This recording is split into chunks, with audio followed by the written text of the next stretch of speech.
നമുക്കിപ്പോ എ റഹീമാണ് ഇപ്പോൾ ഇലക്ഷൻ എക്സ്പ്രസിലുള്ളത്. ഇവിടെ LDF കേന്ദ്രീകരിച്ച് പ്രവർത്തിക്കുകയാണ് തൃക്കാക്കര മോഡൽ. അതെ അതെ, ഞങ്ങള് Vattiyoorkavu model. Not only Vattiyoorkavu മാത്രമല്ലല്ലോ, നമ്മുടെ ഇതിന് എത്രയോ തെരഞ്ഞെടുപ്പുകൾ ഇടതുപക്ഷ ജനാധിപത്യ മുന്നണിയെ സംബന്ധിച്ച് ഓരോ തിരഞ്ഞെടുപ്പും ജനങ്ങളോട് കൂടുതൽ അടുത്തുപോയി അവരോട് ഞങ്ങളുടെ ഭരണ നേട്ടങ്ങൾ, ഞങ്ങളുടെ രാഷ്ട്രീയം, ഇന്നത്തെ രാജ്യത്ത് ഇടതുപക്ഷത്തിന്റെ പ്രസക്തി വിശദീകരിക്കാനുള്ള ഒരു ഗോൾഡൻ ചാൻസ് ആയിട്ടാണ് ഞങ്ങൾ കാണുന്നത്. അപ്പോൾ ഞങ്ങൾ മുഴുവൻ പേരും വീടുകളിലാണ് പോകുന്നത്. വീടുകളിൽ പോയി ആളുകളോട് നേരിട്ട് സംസാരിക്കുക, കുടുംബയോഗങ്ങളിൽ ഏർപ്പെടുക, പാർട്ടി യോഗങ്ങൾ മീറ്റ് ചെയ്യുക, ഇങ്ങനെയുള്ള ബൂത്ത് ബേസ് ചെയ്തിട്ടുള്ള മണ്ഡലം ചോട്ടുന്നുള്ള വിപുലമായ പരിപാടികളാണ് മന്ത്രിമാരുൾപ്പെടെ മുഴുവൻ പേരും നേതൃത്വം കൊടുക്കുന്നത്. അതുകൊണ്ട് തന്നെ വളരെ സിസ്റ്റമാറ്റിക് ആയിട്ടുള്ളൊരു പ്രവർത്തനം ഈ മണ്ഡലത്തിൽ ഇപ്പോൾ നടന്നു വരുന്നുണ്ട്. അതിന്റെ ഗുണം സഖാവ് സ്വരാജിന്റെ വിജയത്തിൽ ഉണ്ടാകുമെന്നാണ് ഞങ്ങൾ ഉറച്ചു പ്രതീക്ഷിക്കുന്നത്. ഒരു സ്വതന്ത്ര സ്ഥാനാർത്ഥിയെ മത്സരിപ്പിച്ച് ജയിപ്പിക്കുക എന്നുള്ള നിലമ്പൂരിൽ നേരത്തെ കൊണ്ടായിരുന്ന തന്ത്രം PV അൻവർ ആണെങ്കിലും TKMC ആണെങ്കിലൊക്കെ ഇപ്പൊ പാർട്ടി ചിഹ്നത്തിൽ പാർട്ടി സംസ്ഥാന സെക്രട്ടേറിയറ്റ് അംഗം നേരിട്ട് വരികയാണ്. അതൊരു ആത്മവിശ്വാസം നൽകുന്ന ഫാക്ടറാണോ? അല്ലെങ്കിൽ അതായത് 9 വർഷം നീണ്ട ഇടതുപക്ഷ ജനാധിപത്യ മുന്നണിയുടെ ഭരണം, ആ ഭരണത്തിൽ ഞങ്ങൾക്കുള്ള രാഷ്ട്രീയമായ ആത്മവിശ്വാസമാണ് സഖാവ് സ്വരാജിനെ പോലെ ഒരു പൊളിറ്റിക്കൽ കണ്ടസ്റ്റന്റ് CPM ഇടതുപക്ഷ ജനാധിപത്യ മുന്നണി തീരുമാനിക്കാൻ കാരണമായത്. ഞങ്ങൾ ആദ്യം മുതലേ ഞങ്ങളല്ലേ പറഞ്ഞത് ഭരണത്തെ വിലയിരുത്തട്ടെ. കാരണം ഈ മണ്ഡലത്തിൽ മാത്രം 43,000 പേർ ക്ഷേമ പെൻഷൻ വാങ്ങുന്നുണ്ട്. ഈ മണ്ഡലത്തിൽ അമരമ്പലം എന്നൊരു പഞ്ചായത്തുണ്ട്. ആ പഞ്ചായത്തിൽ മാത്രം 1000 പേർക്കാണ് ലൈഫ് ഭവന നിർമ്മാണ പദ്ധതി വീട് കിട്ടിയത്. ഒരു പഞ്ചായത്താണ്. ഞാൻ ഇന്നലെ വീട് കയറിയ എടക്കര പഞ്ചായത്തിലെ ഒരു ചെറിയൊരു സങ്കേതം. ആ സങ്കേതത്തിനകത്ത് മാത്രം ഞാൻ കണ്ടത് 4 വീടുകളാണ്. 8555 വീടുകളാണ് ഈ മണ്ഡലത്തിൽ മാത്രം ലൈഫ് ഭവന നിർമ്മാണ പദ്ധതിയിൽ ഇതുവരെ അനുവദിച്ചത്. അതിൽ 2000 ഒഴികെ ബാക്കി മുഴുവൻ വീടുകളുടെയും പണി പൂർത്തിയായി. അപ്പോൾ ക്ഷേമ പെൻഷൻ വാങ്ങുന്നവർ, അതോടൊപ്പം തന്നെ ലൈഫ് ഭവന നിർമ്മാണ പദ്ധതിയുടെ ഗുണഭോക്താക്കളായി മാറിയത്. ഈ റോഡ് നോക്കൂ. നിങ്ങൾ ഈ മണ്ഡലത്തിൽ ഞങ്ങൾ വരുന്നതിന് മുമ്പ് വന്നവരാണ്. ഈ മണ്ഡലത്തിലെ ഏതെങ്കിലും ഒരു റോഡ് മോശമായി കിടക്കുന്നത് കണ്ടിട്ടുണ്ടോ? ഒരു ഹൈവേ യാഥാർത്ഥ്യമായി പണ്ടൊക്കെ എന്ന് പറഞ്ഞാൽ MLA റോഡ് എന്ന് പറയാറുണ്ട്. MLA ഫണ്ടിലൂടെയുള്ള റോഡ് മാത്രമായിരുന്നു റോഡ്. പിന്നെ PWDയുടെ പൊതുഫണ്ടിൽ നിന്ന് അപൂർവമായി വരുന്ന റോഡ്. കിഫ്ബി എന്നൊരു പദ്ധതി യാഥാർത്ഥ്യമായി. എന്താണ് കിഫ്ബി പ്രഖ്യാപിച്ചപ്പോൾ ശ്രീ VD സതീശന്റെ പ്രതികരണം? ആകാശ കുസുമം എന്നാണ് അദ്ദേഹം അതിനെ വിശദീകരിച്ചത്. ആ ആകാശ കുസുമത്തിലൂടെ പണിതിട്ട റോഡുകളിലൂടെയാണ് ഇന്ന് ശ്രീ VD സതീശൻ ഈ മലയോര മണ്ഡലത്തിൽ വോട്ട് ചോദിക്കുന്നത്. ജനങ്ങൾക്ക് അർഹതപ്പെട്ടതാണ് അവരുടെ പെൻഷൻ, അവർക്ക് അർഹതപ്പെട്ടതാണ് അവരുടെ വീട്. ഇത് കൊടുക്കുന്നവർ ആ സർക്കാരിന്റെ രാഷ്ട്രീയ പാർട്ടിക്ക് വോട്ട് ചെയ്യണം എന്നുള്ളൊരു പ്രതീക്ഷ, അത് KC വേണുഗോപാൽ പറഞ്ഞ പോലെ ഒരു കൈക്കൂലി കൊടുക്കുന്ന പോലെയല്ലേ? അതാണ് ഈ തെരഞ്ഞെടുപ്പിലെ ഏറ്റവും അധികം കോൺഗ്രസിന്റെ UDFന്റെ ഒരു നെഗറ്റീവ് ഫാക്ടറായി വന്നത്. ആ സ്റ്റേറ്റ്മെന്റാണ്. ഫീൽഡിൽ നിന്ന് തന്നെ പറയുന്നുണ്ട് ഇത് അവകാശപ്പെട്ടതാണ് എങ്കിൽ ഇന്ത്യയിലെ മുഴുവൻ മനുഷ്യർക്കുമെങ്കിൽ അവകാശപ്പെട്ടതല്ലേ? ഇന്നിപ്പോ ശ്രീ പ്രിയങ്ക ഗാന്ധി ഇവിടെ വരുന്നുണ്ടല്ലോ. അവരുടെ കുടുംബം ഈ രാജ്യം എത്ര വർഷമാണ് ഭരിച്ചത്? എതിരാളികളില്ലാതെ. ഇവർ വെച്ചിരുന്ന സ്റ്റേറ്റുകൾ എത്ര? എന്നാൽ ആ സ്റ്റേറ്റിൽ എവിടെയെങ്കിലും ഒരിടത്ത് ഇടതടവില്ലാതെ തുടർഭരണമുണ്ടായിരുന്ന കോൺഗ്രസിന്റെ സുവർണകാലത്ത് ഏതെങ്കിലും ഒരു സംസ്ഥാനത്ത് വീടില്ലാത്ത മുഴുവൻ പേർക്കും വീട് വെച്ചു കൊടുക്കുന്ന ഒരു പദ്ധതി നടപ്പിലാക്കിയിട്ടുണ്ടോ? അത് അവിടെയുള്ളവർക്ക് അവകാശമല്ലേ? പോട്ടെ, ഇവിടെ UDF ഭരിച്ചിരുന്നല്ലോ. അന്ന് ഈ അവകാശം എന്തേ ഫ്രീസറിൽ വെച്ചിരുന്നു? 2 പെൻഷന്റെ കാര്യത്തിൽ ഇന്ത്യയിൽ വേറൊരിടത്തും എന്തേ ഈ ഇങ്ങനെ ഒരു പദ്ധതി നടപ്പിലാക്കാത്തത്?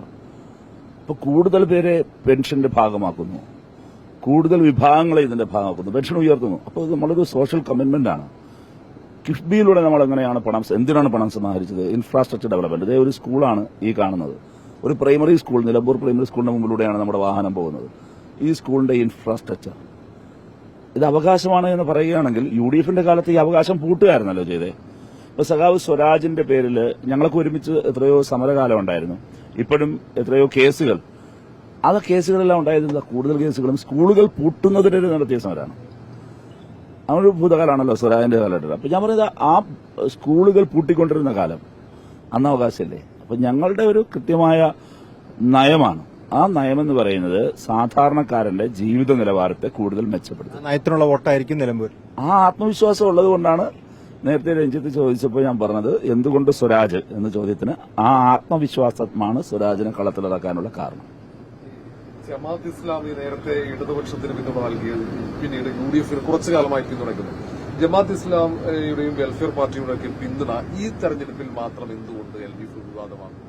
അങ്ങനെയല്ല, ഞങ്ങളും ജമാഅത്തെ ഇസ്ലാമിയും തമ്മിൽ ഒരു ഘട്ടത്തിലും ഒരു രാഷ്ട്രീയ ധാരണ ഉണ്ടായിട്ടില്ല. ഞാൻ ഉപയോഗിക്കുന്ന വാചകം വളരെ ക്ലിയറാണ്. ഒരു രാഷ്ട്രീയ ധാരണയുണ്ടായിട്ടില്ല. ചില ആഗോള രാഷ്ട്രീയ സാഹചര്യങ്ങളുടെ പശ്ചാത്തലത്തിൽ, അതായത് സാമ്രാജ്യത്വ വിരുദ്ധം, അമേരിക്കൻ വിരുദ്ധം, ഇത്തരം നിലപാടുകൾ തുടർച്ചയായി എടുക്കുന്ന പാർട്ടി എന്ന നിലയിൽ ചില ഘട്ടങ്ങളിൽ ജമാഅത്തെ ഇസ്ലാമി ഞങ്ങളെ ഇടതുപക്ഷത്തെ പിന്തുണയ്ക്കുന്നു എന്ന് അവർ പ്രഖ്യാപിച്ചിട്ടുണ്ട്. അതൊരു രാഷ്ട്രീയ ധാരണയായി വളരുന്നതിനെ കുറിച്ച് ഒരിക്കലും ഇടതുപക്ഷം ചിന്തിച്ചിട്ട് പോലുമില്ല. ഇപ്പൊ UDF അതേപോലെ തന്നെയാണ് പറയുന്നത്. UDF-നും അവർ പിന്തുണ പ്രഖ്യാപിക്കുകയാണ് ചെയ്തത് എന്നുള്ളതാണ് UDF സ്വീകരിച്ചിരിക്കുന്ന സ്റ്റാൻഡ്. അപ്പോൾ അത് മാത്രം എങ്ങനെയാണ് ആക്ഷേപത്തിലാകാമെന്ന്? രണ്ട് പ്രശ്നങ്ങളാണ് അതിൽ വരുന്നത്. ഒന്നതൊരു രാഷ്ട്രീയ ധാരണയിലേക്ക് പോകുന്നു. UDF-ന്റെ ഭാഗമാക്കാൻ ജമാഅത്തെ ഇസ്ലാമിയെ കൂട്ടുന്നു. ഇതാണ് വാർത്ത. ഇതാണ് ഞങ്ങൾ പറയുന്ന ആരോപണം. അതിനെ ഇതുവരെ അവർ നിഷേധിച്ചിട്ടില്ല. രണ്ടാമത്തെ പ്രശ്നം, ശ്രീ VD സതീശൻ അവർക്കൊരു ക്ലീൻ ചിറ്റ് കൊടുത്തു. എന്താ പറഞ്ഞത്? അവർ മതരാഷ്ട്രവാദം പണ്ട് പറഞ്ഞിരുന്നു, അത് അദ്ദേഹം സ്ഥിരീകരിക്കുന്നുണ്ട്. ഇപ്പൊ അവരത് ഉപേക്ഷിച്ചു. അത് പറയാൻ ശ്രീ VD സതീശൻ ജമാഅത്തെ ഇസ്ലാമിയുടെ ആരാണ്? മൗദൂദി പറഞ്ഞ രാഷ്ട്രീയം, മതരാഷ്ട്രവാദം തെറ്റായി പോയി എന്ന് പറയേണ്ടത് ആ സംഘടനയല്ലേ? അതിന്റെ അമീറല്ലേ പറയേണ്ടത്? ഇന്ത്യയിൽ അതിന്റെ അമീർ പറയട്ടെ, ജമാഅത്തെ ഇസ്ലാമി ഇന്നലകളിൽ തുടർന്നിരുന്ന മതരാഷ്ട്രവാദം തെറ്റാണ്. മൗദൂദിയുടെ ജൽപ്പനങ്ങൾ അല്ലെങ്കിൽ അദ്ദേഹത്തിന്റെ നിലപാടുകൾ ഒരു പിശകായിരുന്നു എന്ന് അവരല്ലേ പറയേണ്ടത്? അവരുടെ പോസ്റ്റർ ബോയിയായി എങ്ങനെയാണ് കോൺഗ്രസിന്റെ നേതാവ് ശ്രീ സതീശൻ മാറുന്നത്? അതെങ്ങനെയാണ് മുഖവിലേക്ക് എടുക്കാൻ കഴിയുക? ഒരു ചോദ്യം, ഈ ഇടതുപക്ഷത്തെ പിന്തുണയ്ക്കുന്ന ഘട്ടത്തിലും ഇതേ വാദങ്ങൾ ജമാഅത്ത് ഇസ്ലാമിക്കുണ്ടായിരുന്നു. അത് രാഷ്ട്രീയ ധാരണ ഇല്ല എന്ന് പറയുമ്പോൾ പോലും ആ പിന്തുണ വേണ്ട എന്ന് പറയുന്ന ഒരു രാഷ്ട്രീയ തീരുമാനത്തിലേക്ക് ഇടതുപക്ഷം എടുക്കേണ്ടതായിരുന്നില്ല. മറിച്ച് അതിന് പകരം അന്ന് പിന്തുണച്ചതിനെ അംഗീകരിച്ചുകൊണ്ടുള്ള പ്രസ്താവനകളൊക്കെ തന്നെയാണ് UDF പ്രചാരണത്തിൽ ഉപയോഗിക്കുന്നത്. എന്തുകൊണ്ടാണ് വേണ്ട എന്ന് പറയാനുള്ള ധൈര്യം ഇടതുപക്ഷം കാണിക്കാതിരുന്നത്? പറയാം, ഞങ്ങൾ വേണ്ട എന്നുള്ള ധൈര്യം കാണിച്ചവരാണ്. ഇപ്പൊ കേരളത്തിലെ പല തദ്ദേശ സ്വയംഭരണ സ്ഥാപനങ്ങളിലും ജമാഅത്തെ ഇസ്ലാമിയുടെ സ്ഥാനാർത്ഥികൾ വെൽഫെയർ പാർട്ടിയുടെ പിന്തുണ വേണ്ടെന്ന് പറയാൻ ധൈര്യം കാണിച്ചവരാണ് ഞങ്ങൾ എത്രയോ ഘട്ടങ്ങളിൽ പറഞ്ഞിട്ടുള്ളത്. ഞങ്ങളത് ഇന്നല്ല, ഇതിനു മുമ്പുള്ള എത്രയോ ഘട്ടങ്ങളിൽ ജമാഅത്തെ ഇസ്ലാമിയുടെ പിന്തുണയോടുകൂടി ഞങ്ങൾ എവിടെയെങ്കിലും ഒരിടത്തൊരു തദ്ദേശ സ്വയംഭരണ സ്ഥാപനം ഞങ്ങൾ ഭരിച്ചിട്ടില്ല. ഞങ്ങളത് വേണ്ടത് തന്നെയാണ് പറഞ്ഞത്. അങ്ങനെ ഒരു പിന്തുണയോടുകൂടി ഞങ്ങൾക്കൊരു പഞ്ചായത്തിന്റെയും ഭരണം വേണ്ട. കേരളത്തിൽ അങ്ങനെ ജമാഅത്തെ ഇസ്ലാമിയുടെ പിന്തുണ കാരണം ആ നമ്പർ വെച്ച്, ആ നമ്പർ നിർണായകമായൊരു ഘട്ടത്തിൽ ഞങ്ങളത് വേണ്ടെന്ന് പറഞ്ഞിട്ടുണ്ട്. അതാണ് ഞങ്ങളുടെ നിലപാട്. അപ്പോഴും ഇപ്പോഴും അത് തന്നെയാണ്. ഇവിടെ വരുന്ന പ്രശ്നം അതല്ല. കേരളം പോലൊരു സ്റ്റേറ്റിൽ ജമാഅത്തെ ഇസ്ലാമി മുമ്പോട്ട് വയ്ക്കുന്ന മതരാഷ്ട്രവാദം അത് ആപൽക്കരമാണ്. അങ്ങനെ ഒരാൾക്ക് ലെഗിറ്റിമൈസ് ചെയ്യുകയും അങ്ങനെ ഒരു ടീമിനെ, ഒരു വിഭാഗത്തെ UDF എന്ന പ്രബലമായ ഒരു മുന്നണിയുടെ ഭാഗമാക്കുകയും ചെയ്യുന്നതുകൊണ്ട് കോൺഗ്രസ് കൊടുക്കുന്ന മെസ്സേജ് എന്താണ്? എന്റെ വളരെ ലളിതമായൊരു ചോദ്യം, ശ്രീ AK ആന്റണി എന്തുകൊണ്ട് മിണ്ടുന്നില്ല? കേരളത്തിൽ ഇന്ന് ജീവിച്ചിരിക്കുന്ന തലമുതിർന്ന കോൺഗ്രസ് നേതാവായ മുൻ മുഖ്യമന്ത്രിയായ AK ആന്റണി ജമാഅത്തെ ഇസ്ലാമിയെ കുറിച്ചുള്ള VD സതീശന്റെ അഭിപ്രായമാണുള്ളത്. UDFന്റെ ശ്രീ AK ആന്റണി കൂടി പടുത്തുയർത്തിയ UDFന്റെ ഭാഗമായി ഇതാ ജമാഅത്തെ ഇസ്ലാമി എന്ന മതരാഷ്ട്രവാദ സിദ്ധാന്തമുള്ള ഒരു സംഘടന വരാൻ പോകുന്നു. എന്താണ് ശ്രീ AK ആന്റണിയുടെ നിലപാട്? കോൺഗ്രസ് ഒരു ദേശീയ പാർട്ടിയാണ്. കോൺഗ്രസ് ദേശീയ പാർട്ടിയുടെ നിലപാടെന്താണ്? ഇതവർ വ്യക്തമാക്കണം.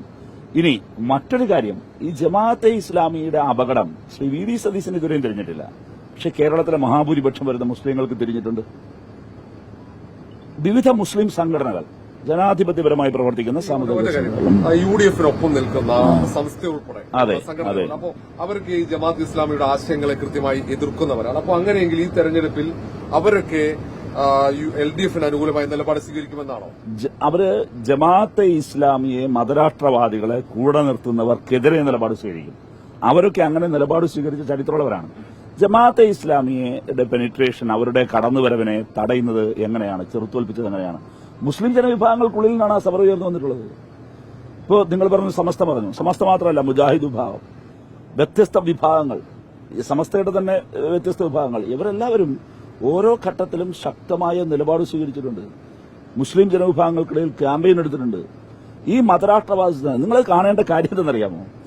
ആഗോള ഭീകരതയുടെ ഒരു അടിസ്ഥാന ഗ്രന്ഥം എന്ന് വിശേഷിപ്പിക്കാവുന്ന ഗ്രന്ഥം മൈൽ സ്റ്റോൺസ് എന്നൊരു പുസ്തകമാണ്. വഴിവിളക്കുകൾ എന്ന പേരിൽ, വഴിവിളക്ക് എന്ന പേരിൽ മലയാളത്തിൽ അത് പ്രസിദ്ധീകരിച്ച് വിതരണം ചെയ്തത് IPH ആണ്. അതൊരു പാഠ്യപദ്ധതിയിലുണ്ട് ഇപ്പോഴും. അവരുടെ പാഠ്യപദ്ധതിയിൽ ഇപ്പോഴും ഉണ്ട്. VD സതീശൻ എടുത്ത് വായിക്കട്ടെ. ആ വഴിവിളക്ക് എഴുതിയ ആള് സെയ്ദ് ഖുത്തുബാണ്. സെയ്ദ് ഖുത്തുബിന്റെ ചരിത്രം പഠിച്ചാൽ സെയ്ദ് ഖുത്തുബ് ഊർജ്ജം ഉൾക്കൊണ്ടത് മൗദൂദിയിൽ നിന്നാണ്. മൗദൂദി ഇൻസ്പയർഡായ സെയ്ദ് ഖുത്തുബ് എഴുതിയ പുസ്തകമാണ് വഴിയടയാളങ്ങൾ, വഴിവിളക്കുകൾ എന്ന് പറയുന്ന നമ്മുടെ മൈൽ സ്റ്റോൺസ് എന്നാണ് പുസ്തകത്തിന്റെ മലയാളത്തിലെ ഇംഗ്ലീഷിലെ പേര്. ആ പുസ്തകം ഇതാണ് ചരിത്രം. അപ്പൊ അങ്ങനെ ഒരു മതരാഷ്ട്ര ആപൽക്കരമായ ഒരു മതരാഷ്ട്രവാദത്തെ ജനാധിപത്യ വിരുദ്ധമായ നിലപാടെടുക്കുമ്പോൾ അതിനെ ഇദ്ദേഹം പറയാണ് അവരിതൊക്കെ ഉപേക്ഷിച്ചു. അത് പറയാൻ ഇദ്ദേഹം ജമാഅത്തെ ഇസ്ലാമിയുടെ അമീറാണോ? ശ്രീ വി ഡി സതീശനും ആ സ്റ്റേറ്റ്മെന്റ് നടത്തിയത് ജമാഅത്തെ ഇസ്ലാമിയുടെ പോസ്റ്റർ ബോയ് ആയിട്ടാണ്. ജമാഅത്തെ ഇസ്ലാമിയുടെ ഒരു ബ്രാൻഡ് അംബാസഡറായി അദ്ദേഹം സംസാരിക്കരുതായിരുന്നു. അതെന്ത് കൊടുക്കുന്ന മെസ്സേജ് എന്താണ് കേരളത്തിന്? അപകടം തിരിച്ചറിഞ്ഞത് കൊണ്ടാണോ ലീഗ് ആ പ്രസ്താവനയെ പിന്തുണയ്ക്കാത്തത്? അങ്ങനെ കരുതുന്നുണ്ടോ? ലീഗിനെന്നല്ല, പുസ്തകം വായിക്കുന്ന അല്ലെങ്കിൽ കേരളത്തിലെ ഒരു മുസ്ലിം സമുദായത്തിൽപ്പെട്ട ഒരാൾക്കും ആ സ്റ്റേറ്റ്മെന്റിനോട് യോജിക്കാനാവില്ല.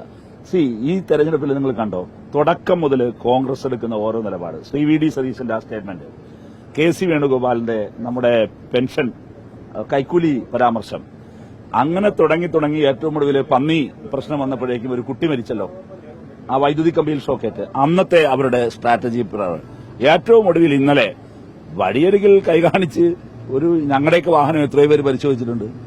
അത് പരിശോധിച്ചപ്പോഴുള്ള അവരുടെ പെരുമാറ്റം, നിങ്ങളുടെ തന്നെ പ്രതിനിധിയെ കയ്യേറ്റം ചെയ്യാൻ നടത്തിയ നീക്കം നിങ്ങൾ നോക്കൂ. ഈ തുടക്കം മുതൽ ഇതുവരെ ഈ തെരഞ്ഞെടുപ്പിൽ കോൺഗ്രസിൽ എക്സ്പോസ് ചെയ്യപ്പെടുന്ന ഒരു കാര്യം, അത് അഹങ്കാരം. ആ അഹങ്കാരം എന്ന് പറയുന്ന ഒരൊറ്റ വികാരം ഈ തെരഞ്ഞെടുപ്പിൽ കോൺഗ്രസ് എക്സ്പോസ് ചെയ്യപ്പെടുന്നുണ്ട്. ഇനി കോൺഗ്രസിന്റെ ഗ്രൂപ്പ് പോര് ഇവിടെ എക്സ്പോസ് ചെയ്യപ്പെട്ടിട്ടുണ്ട്. അപ്പൊ തെരഞ്ഞെടുപ്പിന്റെ ആദ്യഘട്ടം മുതൽ ഇതുവരെ ഇപ്പൊ അൻവർ സ്ഥാനാർത്ഥിയാകുന്നു, അങ്ങനെ ആയിരുന്നില്ലല്ലോ അതിനു മുമ്പ്. ഈച്ചയും അടയും ചക്രയായിരുന്നല്ലോ രണ്ടുപേരും. എത്ര പെട്ടെന്നാണ്. അപ്പൊ ഇത് ആദ്യം മുതൽ ഇങ്ങോട്ട് ഭയങ്കരമായി UDF ബാക്ക് ഫയർ ചെയ്യുന്നുണ്ട്. പ്രത്യേകിച്ചും സ്വരാജിന്റെ സ്ഥാനാർത്ഥിയോടുകൂടി ഞങ്ങൾക്ക് വലിയ മേൽക്കൈ ഇക്കാര്യത്തിൽ ലഭിച്ചിട്ടുണ്ട്. മണ്ഡലത്തിലുടനീളം അത് പ്രകടമാണ്. ഇവിടെ ഒരു യുവ MP കൂടിയാണല്ലോ. ഇവിടെ സോഷ്യൽ മീഡിയയിൽ വലിയ തരംഗങ്ങളുണ്ട്. ആളുകളെ വീട്ടിൽ കയറി കാണുന്ന പഴയ രീതിയുണ്ട്. ഇതില് ഏതിനോടാണ് കൂടുതൽ ആഭിമുഖ്യം? ശരിക്കും വീട്ടിൽ കയറി കാണുന്നതാണ്. ഞങ്ങളോട് ഇപ്പൊ പലരും ചോദിക്കാറുണ്ട്, അല്ല നിങ്ങൾ ഇതെന്താണ് റീൽസ് ഇടാത്തതെന്നൊക്കെ ചോദിക്കാറുണ്ട്. കാരണം ചിലരുടെ എത്ര റീൽസാണ് അവരുടെ വരുന്നത്. ഇപ്പൊ ഞങ്ങളുടെ ഈ ചോദിക്കുന്നവരോട് വളരെ ലളിതമായി പറയുന്ന ഒരു കാര്യമുണ്ട്. നിങ്ങൾ പറയുന്നത് ഇതൊരു ക്വസ്റ്റ്യനാണ്. ഈ തെരഞ്ഞെടുപ്പ് എന്ന് പറയുന്നത് റീൽസ് ഒരു തെറ്റൊന്നുമല്ല, ക്രൈമൊന്നുമല്ല. പക്ഷെ അതുമാത്രമാണോ എന്നുള്ളതൊരു വലിയ ചോദ്യമാണ്. ഞാൻ ഈ തെരഞ്ഞെടുപ്പ് പ്രവർത്തനത്തെ കൗണ്ട് ചെയ്യുന്നത്, ഏത് തെരഞ്ഞെടുപ്പ് പ്രവർത്തനം ഞങ്ങളെല്ലാവരും കൗണ്ട് ചെയ്യുന്നത്, എത്ര വീടുകൾ പോയി, എത്ര വോട്ടറോട് നേരിട്ട് സംസാരിക്കാൻ പറ്റി, അതിലാണ് പ്രധാനം. അതിന് ഞങ്ങൾക്ക് നല്ല ആത്മവിശ്വാസമുണ്ട്. റീൽസും അവകാശവാദി 40% ഇടതുപക്ഷത്തിന്റെ വോട്ടുകൾ PV അൻവർ പിടിക്കുമെന്നുള്ളതാണ്. അല്ല, അദ്ദേഹത്തിന്റെ ആത്മവിശ്വാസം ആയിക്കോട്ടെ. ഇപ്പോൾ അദ്ദേഹം തുടക്കം മുതൽ ഇതുവരെ പറഞ്ഞതിൽ നിന്ന് എന്തെല്ലാം മാറ്റങ്ങൾ ഉണ്ടായിട്ടുണ്ട്. അദ്ദേഹത്തിന്റെ സ്റ്റേറ്റ്മെന്റുകളുടെ ഒരു സീരീസ് എടുത്തു വെച്ചാൽ നല്ല സറ്റയറായ ഒരു പുസ്തകം എഴുതാനുണ്ടല്ലോ, ഡോക്യുമെന്റ് ചെയ്യാനുണ്ടല്ലോ. അദ്ദേഹം ആദ്യം മുതൽ ഇതുവരെ പറഞ്ഞ ഓരോ സ്റ്റേറ്റ്മെന്റുകളും. അപ്പൊ അത് ജനങ്ങൾക്ക് വിട്ടുകൊടുക്കുകയാണ്. ഞങ്ങൾക്കൊരു കാര്യം ഉറപ്പാണ്. ഞങ്ങള് അന്ന് ഇദ്ദേഹത്തോട് പറഞ്ഞാണ്, ആറ്റിലേക്ക് വെച്ചതാ ചാടലിലെ കാട്ടിലെ പുകയിൽ പോയി നീരാടാം. ഈ മണ്ഡലത്തിലെ സാധാരണക്കാരായ ആളുകൾ തറയിൽ വെച്ചാൽ ഉറുമ്പരിക്കും, മുകളിൽ വെച്ചാൽ തലയിൽ വെച്ചാൽ പേനരിക്കും എന്ന് പറഞ്ഞ് കൊണ്ടുനടന്നതാണ്. അവരുടെ ഈ മഴയും വെയിലും കൊണ്ട് അവരുണ്ടാക്കിയെടുത്തല്ലേ. ഇദ്ദേഹം ഈ മണ്ഡലത്തിലുണ്ടായിരുന്നല്ലോ. കഴിഞ്ഞ തെരഞ്ഞെടുപ്പിന്റെ കാലത്ത് ഓർമ്മയില്ലേ, നോമിനേഷൻ കൊടുക്കുന്നതിന്റെ തലേദിവസമല്ലേ അദ്ദേഹം വന്നത്. അദ്ദേഹത്തിന് വേണ്ടി അദ്ദേഹം ഇല്ലാതിരുന്നപ്പോഴും അദ്ദേഹത്തിന്റെ മുഖമായി, അദ്ദേഹത്തിന്റെ നാവായി മണ്ഡലത്തിൽ പണിയെടുത്ത് പ്രവർത്തിച്ച ആയിരക്കണക്കിന് സഖാക്കളുണ്ട്. അവരുടെ നെഞ്ചിൽ കുത്തിയിട്ടല്ലേ, ചവിട്ടിയിട്ടല്ലേ പോയത്. ഇത്ര വലിയ വഞ്ചന എന്തിനാണ് കാണിച്ചത്? ഇതുവരെ അതിന് യുക്തിസഹമായൊരു വിശദീകരണം അദ്ദേഹത്തിന് ഇതുവരെ പറയാനായോ? കൺവിൻസിംഗ് ആയ ഒരു കാര്യം, അദ്ദേഹത്തിനെങ്കിലും കൺവിൻസ് ആകാവുന്ന ഒരു കാര്യം അദ്ദേഹം ഇതൊരു ആളുകളോട് പറയേണ്ടത് ഒന്നുമില്ല. അപ്പൊ ഞങ്ങൾക്ക് വളരെ ക്ലിയർ കട്ടാണ്. ഞങ്ങളിവിടെ മത്സരിക്കുന്നു. ഞങ്ങൾ മത്സരിക്കുന്നത് അരിവാൾ ചുറ്റിക നക്ഷത്രം എന്ന് പറയുന്ന അടയാളത്തിലാണ്. ഞങ്ങളുടെ കരുത്തതാണ് ഈ തെരഞ്ഞെടുപ്പിൽ. പിന്നെ സ്വരാജിനെ പോലെ സഭയിലെത്തണം എന്ന് കേരളത്തിലെ മഹാഭൂരിപക്ഷം ആളുകൾ, പത്രം വായിക്കുന്ന, TV കാണുന്ന ഒക്കെ ആളുകൾ, ഇയാൾ കൊള്ളാം, ഇയാൾ വരണം എന്ന് ആഗ്രഹിക്കുന്ന ഒരു കാൻഡിഡേറ്റിനെ, അടിമുടിയൊരു രാഷ്ട്രീയ മനുഷ്യനെ. അങ്ങനെ കൊള്ളാമെന്ന് പറയുന്നവരെ സാംസ്കാരിക പ്രവർത്തകരൊക്കെ ഒരുപാടുണ്ട്. അവരൊക്കെ ശരിക്കും LDF വേണ്ടി ഒരു കൂലിയെടുത്ത് ചെയ്യുകയാണ് എന്ന് UDF വലിയ തോതിലുള്ള ആക്ഷേപം നിലനിൽക്കുന്നു. ഇപ്പോൾ ഞാൻ ചോദിച്ചോട്ടെ, കേരളത്തിലെ അങ്ങനെ പറയുന്നത് തന്നെ ഈ എത്ര വലിയ അവരുടെ മാനസിക നില പരിശോധിക്കണ്ടേ. സാംസ്കാരിക രംഗത്ത് ഇന്നത്തെ കാലത്ത് എന്താണ് ഇങ്ങനെ ഇതിന് തൊട്ടുമുമ്പ് ഇത് കേട്ടത് വേടനെതിരായിട്ടായിരുന്നു. താങ്കളുടെ അഭിമുഖം ഞാൻ കാണാനിടയായി. വേടനെതിരെ, അതായത് കലാകാരൻ രാഷ്ട്രീയം പറയാൻ പാടുണ്ടോ? കലാകാരനൊരു രാഷ്ട്രീയ നിലപാട് പാടുണ്ടോ? ഇതാണ് ക്വസ്റ്റ്യൻ. ഈ ചോദ്യം ഉന്നയിക്കുന്നതും ഇതിൽ അസംതൃപ്തി ഉണ്ടാക്കുകയും ചെയ്യുന്നത് സാധാരണ RSS ആണ്. തീവ്ര വലതുപക്ഷത്തിനാണ് ഈ പ്രശ്നമുള്ളത്. ഇങ്ങനെ പറയാൻ പാടുണ്ടോ? ആ RSS സ്വഭാവം കോൺഗ്രസിനെ ബാധിച്ചിരിക്കുന്ന ലക്ഷണമാണ് വന്ധ്യവയോധികയായ അമ്മയായ നിലമ്പൂർ ഐഷയെ പോലും സൈബർ ലിഞ്ചിങ്ങിന് വിധേയാക്കുന്നത്. നിലമ്പൂർ ഐഷ മാത്രമല്ല, KR മീരയെ പണ്ട് സൈബർ ലിഞ്ചിങ്ങിന് വിധേയാക്കിയവരാണ് ഇവർ. KR മീര, ബെന്യാമിൻ, ഇവരുടെ അടിയേറ്റ് വാങ്ങാത്ത മനുഷ്യരാണുള്ളത്. ഒരു സൈബർ ഗുണ്ടകൾ, ഒരു സൈബർ കൾച്ചർ. ആ കൾച്ചർ ഇങ്ങനെ നിലമ്പൂർ ഐഷയുടെ മേലെ. അപ്പൊ ഞങ്ങൾക്ക് പറയുന്ന ഒരൊറ്റ കാര്യമുള്ളൂ, സ്വരാജിനെ കാണുന്ന. ഇപ്പൊ ഞാൻ ഷഹബാസമന്റെ ഒരു സ്റ്റേറ്റ്മെന്റ് കാണുകയായിരുന്നു. ഷഹബാസമൻ പറഞ്ഞു, ഞാൻ ഇതുവരെ കണ്ടിട്ടില്ലാത്ത മനുഷ്യനാണ് സ്വരാജ് നേരിട്ട്, പക്ഷേ എന്റെ വോട്ട് ഇക്കുറി അയാൾക്കാണ്. അതെന്തുകൊണ്ട് വരുന്നു? അത് അയാളുടെ ഉള്ളിൽ നിന്ന് വരുന്നതാണ്. അതിൽ അസൂയപ്പെട്ട് അത് പറയുന്നവരെ കുതിര കയറിയിട്ട് എന്ത് കാര്യം? അങ്ങനെ ആകാൻ ശ്രമിക്കുകയല്ലേ വേണ്ടത്. പക്ഷെ കൽപ്പറ്റ നാരായണ മാഷി സാഹിത്യകാരന്മാരിൽപ്പെട്ട ഒരാൾ തന്നെയാണ്.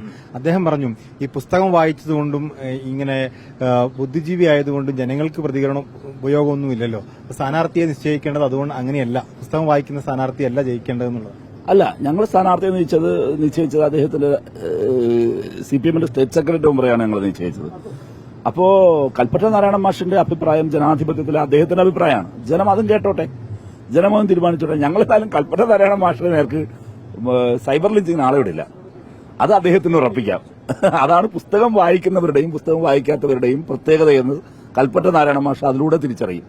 അവസാന ഘട്ടത്തിൽ വലിയ ആത്മവിശ്വാസത്തിലാണ്. നല്ല ആത്മവിശ്വാസമാണ്. നല്ല ഭൂരിപക്ഷത്തിൽ സഖാവ് സ്വരാജ് നിയമസഭയിലെത്തും. അത് കേരളത്തിന്റെ രാഷ്ട്രീയത്തിൽ തന്നെ കാര്യമായ ചലനങ്ങൾ ഉണ്ടാക്കും. UDFന്റെ ഗ്രൂപ്പ് പോലും കൂടുതൽ പുറത്തു വരും. ഒറ്റ കാര്യം, തുടർഭരണത്തിന്റെ ഒരു ചുണ്ടുപലകയാകുമോ നിലമ്പൂർ? തീർച്ചയായിട്ടും. ഞങ്ങൾ ആദ്യമേ പറയുന്നുണ്ടല്ലോ, കേരളത്തിൽ ഇടതുപക്ഷ ജനാധിപത്യ മുന്നണി ആത്മവിശ്വാസത്തോടെ സ്വരാജിനെ സ്ഥാനാർത്ഥിയാക്കുന്നു. ഇത് ഭരണത്തിന്റെ വിലയിരുത്തലാണെന്ന് പറയുന്നു. ബഹുമാനപ്പെട്ട മുഖ്യമന്ത്രി തന്നെ ഈ തെരഞ്ഞെടുപ്പ് ക്യാമ്പയിന് നേതൃത്വം കൊടുക്കുന്നു. സ്ഥാനാർത്ഥി പ്രഖ്യാപിച്ച ദിവസം മുതൽ ഇതുവരെയും സ്ഥാനാർത്ഥി വികസനവും ക്ഷേമത്തിലും ഊന്നിയ കാര്യങ്ങളാണ് സംസാരിച്ചുകൊണ്ടിരിക്കുന്നത്. ഞങ്ങളുടെ ആത്മവിശ്വാസമാണ്. ജനങ്ങളെ ആത്മവിശ്വാസം ഏറ്റെടുക്കും, ഞങ്ങളെ സ്വീകരിക്കും. ഒരു കാര്യം ഉറപ്പല്ലേ, ഈ കേരളത്തിൽ ഇപ്പോൾ ലോക്സഭാ തെരഞ്ഞെടുപ്പിൽ അവർ കോൺഗ്രസിനെ സഹായിച്ചു. ഇവിടുത്തെ ജനങ്ങൾ, ആ ജനങ്ങൾക്കറിയാലോ ഈ കേരളത്തിൽ ഞങ്ങൾ ഉണ്ടാകണമെന്ന്. കുറെ നാളുകൾക്ക് മുമ്പ് ഈ ഇന്ദ്രൻസിനോടൊരു ചോദ്യം ചോദിച്ചു, രാജീവ് ദേവരാജിന്റെ ഇന്റർവ്യൂവിലാണ്. അപ്പൊ ഇന്ദ്രൻസിനോട് ചോദിച്ചു, അല്ല നിങ്ങൾ ഇടതുപക്ഷമാണല്ലോ, ബംഗാളിൽ പോയി, ത്രിപുരയിൽ പോയി, ഇവിടെയും പോകുമെന്നാണ് പറയുന്നത്. അതിന് ഇന്ദ്രൻസ് പറയുന്നൊരു മറുപടിയുണ്ട്, അത് ശരിയാണ്, പക്ഷെ ഇവിടെയും കൂടെ പോയാൽ ചോദിക്കാനും പറയാനും ഒക്കെ ഈ നാട്ടിൽ ആരും ഇല്ലാതായി പോകുമല്ലോ എന്നുള്ള പേടിയാണ്. ഈ സംഘപരിവാറിനെ നേരിടാൻ, വർഗീയതയെ നേരിടാൻ, തന്റെ ഇടത്തോടെ പറയാൻ ഈ നാട്ടിൽ ചെങ്കുടിയും ഞങ്ങളൊക്കെ വേണ്ടേ? ഇത് ജനങ്ങൾ ചിന്തിക്കും. അതുകൊണ്ട് ജനങ്ങൾ ഞങ്ങളെ സ്വീകരിക്കും. എല്ലാവിധ ആശംസകളും.